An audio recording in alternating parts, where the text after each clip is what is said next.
బుద్ధి వివేకము గల హృదయము నీకిచ్చుచున్నాను. మొదటి రాజులు 3వ అధ్యాయము 12వ వచనము. యెహోవా దేవుడు జ్ఞానానికి సృష్టికర్త, మూలాధారము ఆయనే.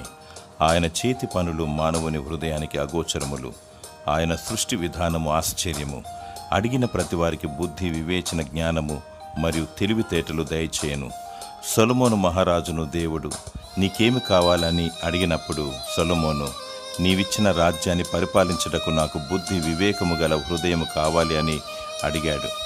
ఆయన కోరికను దేవుడు మెచ్చుకొని దానితో పాటు సర్వ సంపదను ఇచ్చాడు.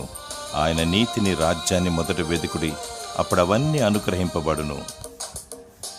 దేవుడు నీ హృదయ వాంఛను తీర్చి బుద్ధి వివేకము గల హృదయాన్ని నీకిచ్చునుగాక.